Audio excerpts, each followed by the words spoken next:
Hello guys, welcome to the Harry Potter movie fact series, जिसमें मैं one by one सभी Harry Potter movies के facts को cover कर रहा हूं।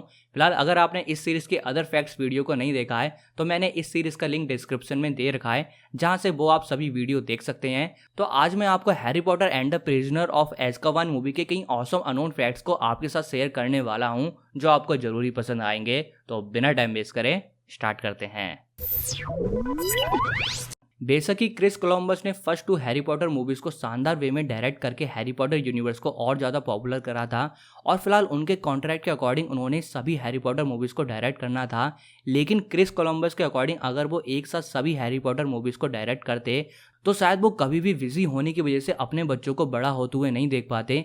इसलिए इस रीजन की वजह से ही उन्होंने हैरी पॉटर यूनिवर्स को छोड़ दिया और अपनी फैमिली के पास चले गए।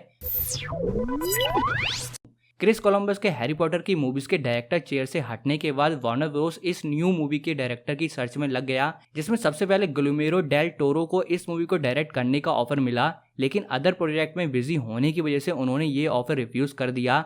लेकिन अपने डायरेक्टर फ्रेंड अल्फोंसो क्वारॉन को रिकमेंड भी करा, जिनके रिकमेंडेशन के बाद ही अल्फोंसो क्वारॉन हैरी पॉटर 3 मूवी के डायरेक्टर बने।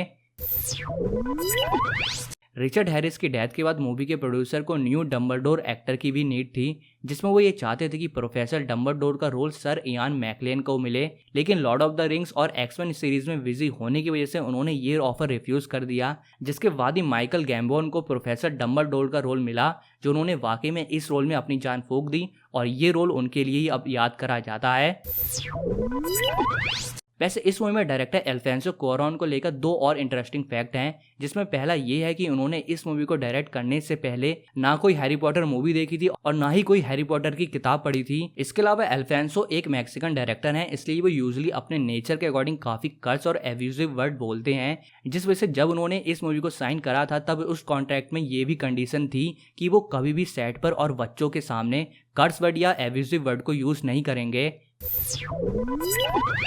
जेके रॉलिंग ने हैरी पॉटर यूनिवर्स को तब लिखा था जब वो डिप्रेशन से बाहर निकल रही थी, जिस वजह से जब उन्होंने अपनी बुक्स में डेमेंटर्स को क्रिएट करा था तब वो रियली में उनके डिप्रेशन का ही एक अदर वर्जन थे। कह सकते हैं कि उन्होंने अपने डिप्रेशन के पार्ट को ही डेमेंटर्स में क्रिएट करा था, जिससे बुक का मेन लीड कैरेक्टर एक तरह से जेके रॉलिंग बैटल करती हैं। इस मूवी में डायरेक्टर अल्फोंसो क्वारॉन ने एक बहुत अच्छा क्रिएटिव डिसीजन लिया था। ये पहली ऐसी हैरी पॉटर मूवी थी जिसमें मूवी के मेन कैरेक्टर रॉन, हरमाइनी और हैरी हॉगवर्ट्स के स्कूल की ड्रेस से ज़्यादा नॉर्मल क्लोथ्स में दिखते हैं। ये डिसीजन उन्होंने इसलिए भी लिया था क्योंकि वो इस मूवी में हर कैरेक्टर की ट्रू पर्सनैलिटीज़ को हाईलाइट करना चाहते थे, जो एक तरह से बहुत ही अच्छा डिसीजन था।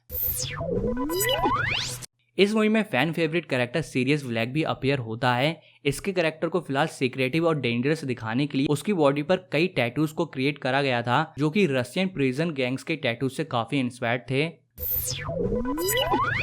गैरी ओल्डमैन को जब सीरियस ब्लैक का रोल मिला था तब उससे पहले उन्होंने हॉलीवुड में कोई भी बड़ी मूवी नहीं करी थी। उनकी पिछली मूवी ईयर 2003 में रिलीज हुई थी, जो फिलहाल 2002 में शूट हुई थी।